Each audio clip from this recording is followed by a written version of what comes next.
Annyeong! Welcome to the AHA Hangugo. I'm Mick and I'm a Korean language learner like you.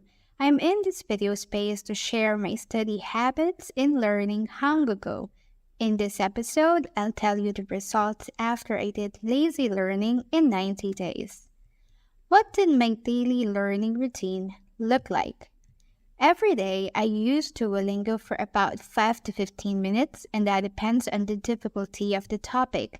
I didn't have a study session schedule. As long as I keep my Duolingo streak, I'm fine. I also participated in Duolingo's league where I competed with other language learners. I also used Anki for flashcards when I had time. While washing the dishes, I played the Korean variety show Running Man in the background. And if I have extra time, I read a couple of paragraphs and watch videos teaching Korean. What happens after the 90-day streak? After 90 days, I felt like I hadn't progressed much. So I was tempted to follow a video about learning a language in just 30 days. But by day 30, I had to stop it because I felt too pressured and exhausted. What went wrong? If you listen carefully, you may have heard these statements. Number 1, I didn't have a study session schedule. Number 2, I participated in the league. And number 3, I used flashcards and read paragraphs when I had extra time. The problem with not having a study session schedule is that I squeeze my studying into the day and do not have enough time to understand the topic. So after a couple of days, I forgot everything that I learned. Participating in the league made the situation worse because I was focused on chasing the points instead of memorizing the words. And yes, that line when I had extra time only tells one thing: I'm not serious about it. What did I realize? Learning a language is not a one-dimensional approach. It is a holistic approach.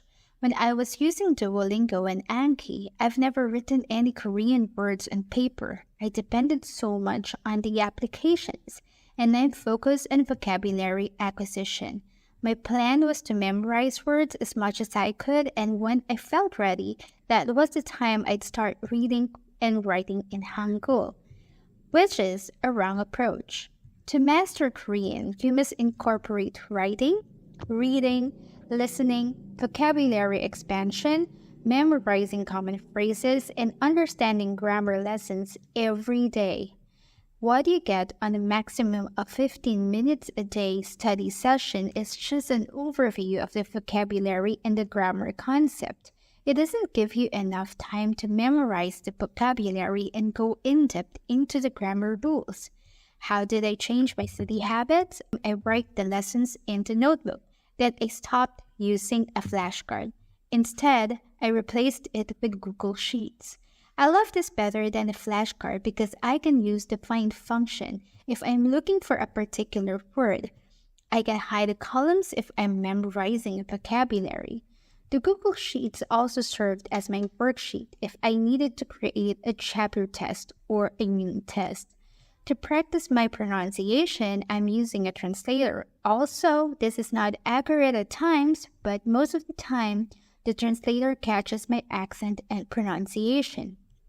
Another habit that I changed is that I stopped memorizing vocabulary from video shorts because I realized that some verbs on shorts are already conjugated or contracted, which means that I'm not seeing the base form of the verb. I also spend time reading Korean and its romanized version, but I don't attempt to understand the context. My goal is to recognize the Korean alphabet and make my ears familiar with the word. This also means I don't try to understand the K-drama. I just watch it and hope that I can hear one word that I learned in my previous lessons. And surprisingly, there are moments when a word pops out during the conversation. That's it. I hope that you learned from this video. Don't get frustrated if learning Korean is hard. Remember, this is a long game to play. Just enjoy the process. I'd love to hear from you. Feel free to share your thoughts in the comments below. Don't forget to like and subscribe to this channel. Again, this is Meg. Thank you for watching.